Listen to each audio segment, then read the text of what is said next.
খড়গপুর সদর বিধানসভার অন্তর্গত মালঞ্চ ১১ নম্বর ওয়ার্ডে মাধ্যমিক পরীক্ষায় সাফল্য অর্জনকারী কৃতী ছাত্রছাত্রীদের সংবর্ধনা জানালো ভারতীয় জনতা পার্টি। এই বিশেষ অনুষ্ঠানের মাধ্যমে এলাকার দুই কৃতী শিক্ষার্থী অনিশা রানা এবং তন্ময় সাউকে তাদের অসামান্য সাফল্যের জন্য সম্মান জানানো হয়। মালঞ্চ ১১ নম্বর ওয়ার্ড বিজেপির পক্ষ থেকে আয়োজিত এই মহতী অনুষ্ঠানে উপস্থিত ছিলেন দলের জেলা সেক্রেটারি মনোজ দে সহ অন্যান্য স্থানীয় কার্যকর্তারা। কৃতী পড়ুয়াদের হাতে এদিন শুভেচ্ছা স্মারক ও মিষ্টির প্যাকেট তুলে দেওয়া হয়। তাদের উজ্জ্বল ভবিষ্যৎ কামনা করেন উপস্থিত নেতৃত্বরা। জীবনের প্রথম বড় পরীক্ষায় আর্য বিদ্যাপীঠ থেকে অংশগ্রহণ করে প্রথম বিভাগে উত্তীর্ণ হয়ে অনিশা ও তন্ময় দুজনেই গোটা এলাকার মুখ উজ্জ্বল করেছে। তাদের এই সাফল্যে খুশি অভিভাবক থেকে শুরু করে স্থানীয় বাসিন্দারাও। নিজের ভবিষ্যৎ লক্ষ্য নিয়ে কথা বলতে গিয়ে অনিশা জানায় যে সে আগামী দিনে চিকিৎসক হয়ে আর্ত মানুষের সেবায় নিজেকে নিয়োজিত করতে চায়। অন্যদিকে তন্ময় কমার্স নিয়ে পড়াশোনা করে কর্পোরেট জগতে নিজের ক্যারিয়ার গড়তে এবং সিএ হিসেবে নিজেকে প্রতিষ্ঠিত করতে আগ্রহী। বিজেপি জেলা সেক্রেটারি মনোজ দে বলেন যে শিক্ষার্থীরা এলাকার গর্ব। শুধু অনিশা বা তন্ময় নয়, ওই ওয়ার্ড থেকে যারা প্রথম বিভাগে উত্তীর্ণ হয়েছে আগামী দিনে পর্যায়ক্রমে তাদের সকলকেই ফুলের তোড়া ও মিষ্টি দিয়ে শুভেচ্ছা জানানো হবে। বিজেপির এই ইতিবাচক উদ্যোগকে এলাকার সাধারণ মানুষ ও অভিভাবকরা আন্তরিকভাবে সাধুবাদ জানিয়েছেন। মূলত ছাত্রছাত্রীদের পড়াশোনা আরও উৎসাহ দিতেই এই সংবর্ধনা অনুষ্ঠানের আয়োজন করা হয়েছিল। যে আমাদের মাধ্যমিকে আমাদের 11 নম্বর ওয়ার্ডের ছেলেরা ভালো রেজাল্ট করেছে, তাই আমরা আজকে প্রত্যেকের বাড়িতে যাচ্ছি। আমাদের পক্ষ থেকে তো বিশেষ আমরা কিছু করতে পারিনি, একটু মিষ্টিমুখ করানো আর সেই সঙ্গে সঙ্গে তাকে একটু উৎসাহ প্রদান করা, এই জন্য আমরা এসেছি। আমরা খুব গর্বিত। তন্ময় আমাদের তন্ময় সাই আর্য বিদ্যাপীঠের, হ্যাঁ আমরাও সেই স্কুলের ছাত্র, খুবই গর্বের বিষয়, আমাদের খুব ভালো রেজাল্ট করেছে। রানা, আর আমি আর্য বিদ্যাপীঠ স্কুলে পড়ি, আর আমার প্রাপ্ত নাম্বার মাধ্যমিকে 681। তুমি কি খড়গপুরের মধ্যে দ্বিতীয় হয়েছো? হ্যাঁ। কি বলবে পড়াশোনা কেমন করছিলে, একটু কি বলো?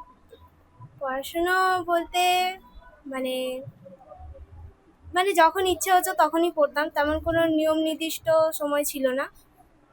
আর মানে কোনো একটা একটু কিছুটা রুটিন মানতাম, এরকম আর কি। কোনো কি বলা যায়, নিয়ম নিয়ে করতাম না আর কি। স্বপ্ন কি রয়েছে? এরপরে ইচ্ছা আছে ডাক্তারি নিয়ে পড়ার, তো ওটারই স্বপ্ন রয়েছে। এটাই বলবো যে সবাই যেন নিজেদের মতো করে চেষ্টা করে, যেহেতু জীবনের প্রথম পরীক্ষা, তাই একটা লক্ষ্য রেখে এগিয়ে যাওয়াটাই উচিত। আর সময় নষ্ট না করে নিজেদের দায়িত্ববোধ অনুসারে পড়াশোনা করা উচিত। সর্বপ্রথমেই স্কুলের সমস্ত শিক্ষক শিক্ষিকাকে, এছাড়াও যে সমস্ত পার্সোনাল টিউটার ছিল, সকলকেই ধন্যবাদ জানাবো। আর আমার বাবা মা, তারাও আমার পেছনে যথেষ্ট পরিশ্রম করেছেন এই সাফল্যের জন্য। সুতরাং সকলকে, যারা যারা আমার জন্য অনেক কষ্ট করেছেন, তাদের সকলকেই ধন্যবাদ জানাবো এই জন্য। তন্ময় সাহু, আমি আর্য বিদ্যাপীঠে পড়ি। তো আমি 559 পেয়েছি। তো এটা আমার জন্য খুবই গর্বের বিষয়। কি চিন্তা ভাবনা রয়েছে, কি করবে ভবিষ্যতে? আমি তো কমার্স সাবজেক্ট দিয়ে পড়বো ভাবছি, এবং সিএস হওয়ার খুবই ইচ্ছা আছে। সিএস করো? পড়াশোনার টাইম টেবিল কেমন ছিল? টাইম টেবিল নর্মালি ছিল। আমি নর্মাল টাইম টেবিলেই পড়তাম, 8 ঘন্টা মিনিমাম। বাড়িতে কাজকর্ম করতো। খড়গপুরের মধ্যে তুমি কত নম্বর হয়েছে? খড়গপুরের মধ্যে আমি 559 ও নম্বর দিতে 7। 7 নম্বর হয়েছে। তারাও এরকম টাইম টেবিল মেনটেন করে করলে খুবই ভালো হয়, এবং সব পর্ষদের বই, সরকারি বই বা এবিটিএ, ডাব্লিউবিএইচে এগুলো দেখলে কোশ্চেন প্র্যাকটিস করলে আরও বেশি ভালো, তো এগুলো থেকে সুবিধা পেতে পারে পরীক্ষাতে ভালো ফলাফল আনার জন্য। টিউশন কটা নিয়েছিলে? টিউশন আমার 3টে ছিল, আর্টস টিউশন, সায়েন্স টিউশন আর একটা ইংলিশ টিউশন। এই যে নম্বর পেয়েছো, কাকে ধন্যবাদ জানাবে? এটা আমার মা বাবাকেই জানাবো। আমার মা বাবা পাশে ছিল, এবং আমার দিদিও ছিল, এবং আমার মাস্টাররা তো ছিলই, মাস্টার ম্যাডাম। যে নম্বর পেয়েছে ওতে খুব খুশি। অ্যাকচুয়ালি অনেক পরিশ্রম করেছে। আমাদের তো নির্দিষ্ট বাড়তি টিউশন ছিল না, তো টিউশন টিচার প্লাস স্কুলের শিক্ষকরা যথেষ্ট সাহায্য করেছেন। হ্যাঁ, সেই কারণে হয়তো ওর এই সাফল্য, না হলে হয়তো হতো না যদি না ওর টিচাররা এত সাহায্য করতো।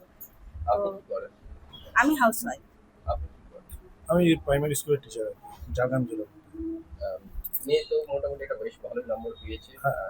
সবাই এসে সম্মাননা দিচ্ছে, কি বলবেন? ভালো লাগছে, কেননা সবাই এসে ওনাকে সম্বর্ধনা দিচ্ছে এবং অভিবাদন জানাচ্ছে। অসংখ্য ধন্যবাদ যারা মিডিয়া সমস্ত মিডিয়া এবং প্লাস স্কুলের শিক্ষক থেকে গৃহশিক্ষক থেকে সবাইকে। ইভেন হচ্ছে আমার যে ওয়াইফ আছে তার সঙ্গে সবসময় জুড়ে থাকতো। আর থ্যাঙ্কস টু জানাবো আমার ছোট মেজো ভাইকে, সেও মানে কলকাতায় সার্ভিস করে। আর যেহেতু সবসময় পড়াশোনার সঙ্গে যুক্ত থাকে এবং প্রায় টাইম মানে আমাদের সঙ্গে যোগাযোগ রাখে, আর এতেও খুব আপ্লুত ভাই। সেখান থেকেও নিয়ে আমাদেরকে শুভেচ্ছা জানিয়েছে মেয়ের জন্য। আর এটাই বলবো যে আগামী দিনে যারা মাধ্যমিক দেবে, আমিও স্কুলে পড়েছি আরজে বিদ্যাপীঠ স্কুলে, আমাদেরও একটা পজিশন ছিল, আমরা দুই ভাই একসঙ্গে পড়েছিলাম। আজকে আমার মেয়েও সাকসেসফুল হয়েছে। আগামী দিনে যারা আসবে এইভাবে কন্টিনিউ থাকুক এবং মেয়ে তো ডাক্তারি করবে বলছে। হ্যাঁ, এটা একটা স্বপ্ন। আশা করি কত দূরে আমরা পৌঁছাতে পারি। আর আমরা চেষ্টা করবো হার্ড অ্যান্ড সোল যে তার মানে আগামী যে পথটা আছে সেটা যাতে সুদৃঢ় এবং হচ্ছে সুস্থ সবলভাবে যাক, এটাই আশা করি। আপনার নাম? আমার নাম শরৎ রানা। আলপনা রানী।